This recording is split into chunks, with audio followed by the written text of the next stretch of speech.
صحابہ اکرام کا پوری امت پر یہ احسان عظیم ہے کہ انہوں نے جو دین کی امانت سرور کونین صلی اللہ علیہ وسلم سے حاصل کی تھی وہ پوری دیانتداری اور ایمانداری کے ساتھ ہم تک پہنچا دی۔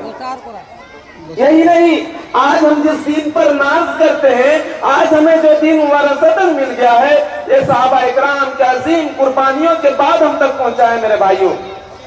صحابہ اکرام نے دین کے لیے نہ صرف اپنا گھر چھوڑا بلکہ اپنا وطن، اپنا گھر و بار، اپنا اہل عیال، اپنا مال و دولت سب کچھ قربان کر دیا۔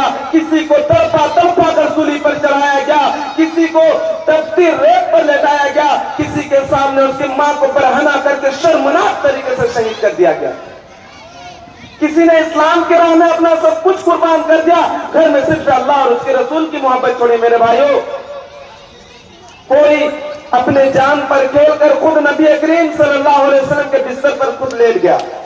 انصاری صحابہ اکرام نے آپ صلی اللہ علیہ وسلم اور آپ کے مہاجر صحابہ کو گھر میں صرف پناہ ہی نہیں دی بلکہ ان کو گھر اور کاروبار میں برابر کا حصہ دار بنایا۔ بتلائیے کیا فداکاری اور جانثاری کا اس سے بڑھ کر کوئی مثال مل سکتا ہے؟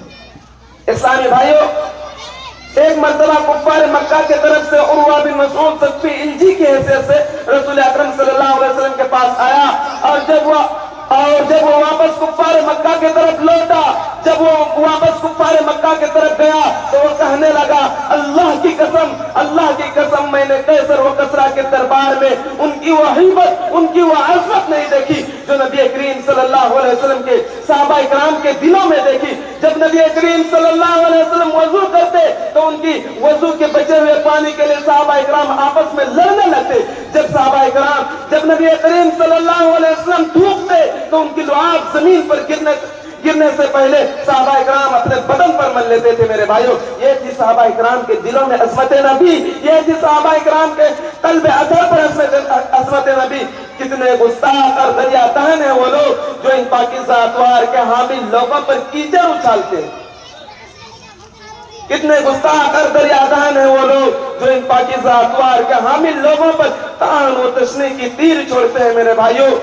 ممکن ہے کہ صحابہ اکرام سے انسان ہونے کے ناطے کچھ لغزشیں ہوئی ہوں گی، کچھ غلطیاں ہوئی ہوں گی، اس کا ہرگز یہ مطلب نہیں ہوتا کہ ہم ان مقدس ہستیوں پر طعن و تشنیع کی تیر چھوڑیں، ہم ان مقدس ہستیوں پر کیچڑ اچھالیں۔ میرے بھائیوں، میں یہیں سے اپنی تقریر کو اختتام کرتا ہوں۔ آخر میں اللہ تبارک و تعالیٰ سے دعا ہے